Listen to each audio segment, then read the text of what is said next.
Kemudian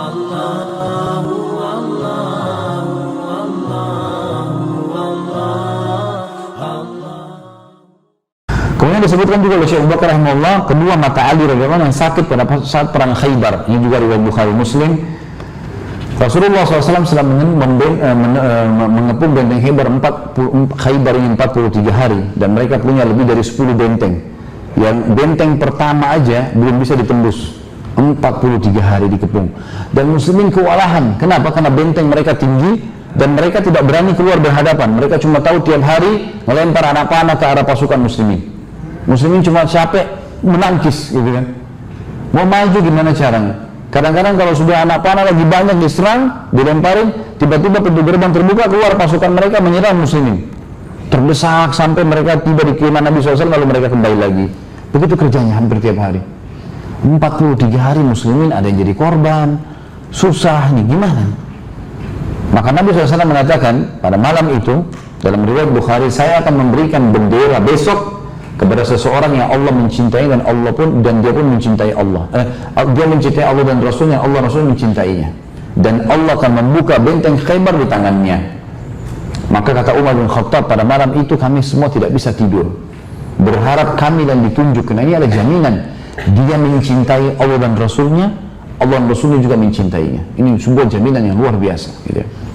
Maka keesokan paginya Nabi SAW bertanya, kata Umar, saya tidak pernah berharap mendapatkan imarah itu kayak kerajaan, menjadi seorang pemimpin, kecuali malam itu, karena ada jaminan tadi itu.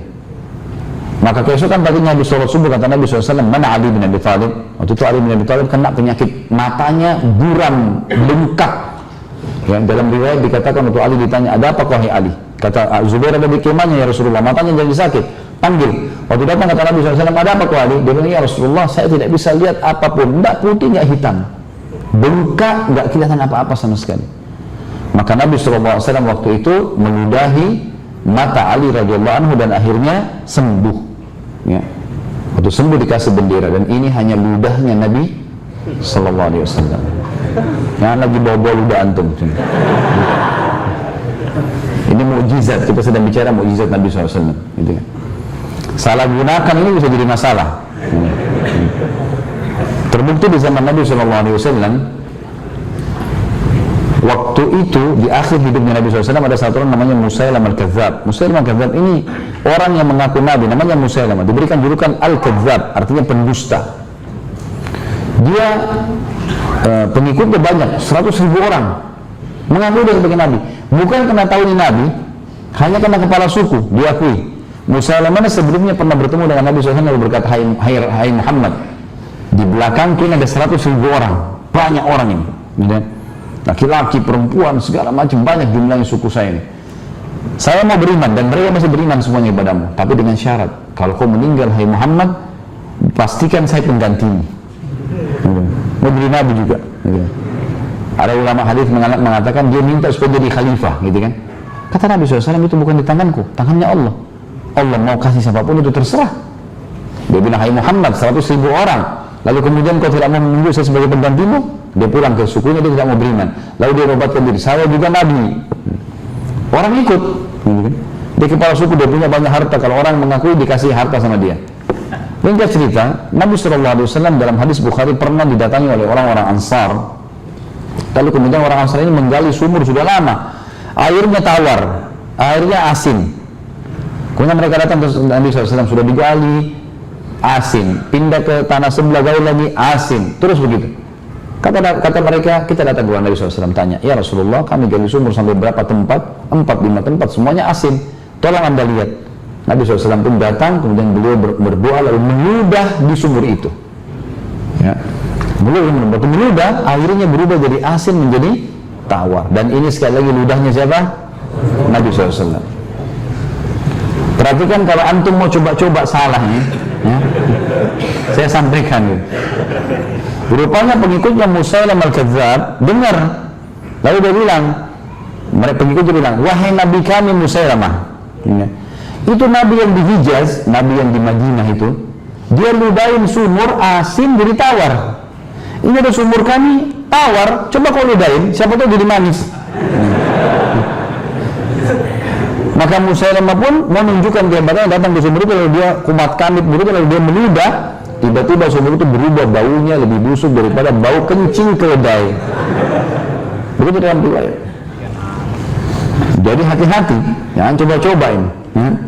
Mukjizat Nabi SAW ini. Pernah terjadi juga anak-anak lahir, kalau anak-anak baru lahir di Madinah, selalu dibawa ke Nabi SAW. Lalu Nabi SAW doain, ditahmik, ya. Orang tuanya itu didoakan, ya. Seperti kalau antum sudah tahu, alhamdulillah. Kalau belum tahu, doanya ada. Kalau orang baru dapat anak, kita doakan, ya. Barakallahu laka fi mauhubin laka wa syakartal wahid wa balaga asyuddah. Itu kalau laki-laki, ya. Barakallahu laka fi mauhubin laka, semoga Allah berkahi apa yang kamu dikasih dari kelahiran bayi ini. Wa syakartal wahid, dan semoga kau bersyukur kepada Allah pemberi atas nikmat ini. Wa balaga asyudda, dan semoga dia tumbuh besar dalam kesalehan, ya. Kalau perempuan, barakallahu laka fi mauhubatin laka, mauhubatin pakai tak, gitu kan. Wa syakartal wahid wa balagat asyuddaha. Jadi yang didoakan tentunya. Nabi SAW sering mendoakan orang kalau datang, ya, bawa anaknya. Kemudian Nabi SAW mentahniknya, mengambil kunyahan kurma lalu menempelkan di langit-langit, gitu kan. Langit-langitnya ditempelkan sedikit kurma yang dikunyah oleh orang soleh atau orang tuanya. Kemudian Nabi SAW mengelus kepalanya. Nah, setiap bayi dielus kepalanya oleh Nabi SAW pasti subur rambutnya. Begitu dielus, subur rambutnya bayi itu. Nah, pada satu waktu ada anak bayi rambutnya tipis. Nabi SAW doakan orang tuanya, ditahnik, dielus, subur rambutnya tiba-tiba. Di saat itu, depan para sahabat dilihat rambutnya jadi tebal anak itu. Maka pengikut Musailamah dengar. Mereka bilang, hai Nabi kami Musailamah, itu Nabi yang di Hijaz, elus kepalanya anak bayi, tipis jadi tebal. Ini ada bayi kami rambutnya sudah tebal, coba kau elus, siapa tahu lebih bagus gitu. Maka ini riwayat sahih, waktu Musailamah datang mengelus rambut bayi itu, tiba-tiba rontok dan bayi itu gundul, tidak pernah tumbuh rambutnya sampai mati, dan keturunannya semua gundul.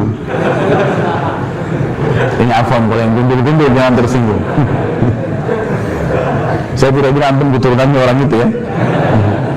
Tapi itu terjadi, gitu kan? Itu terjadi.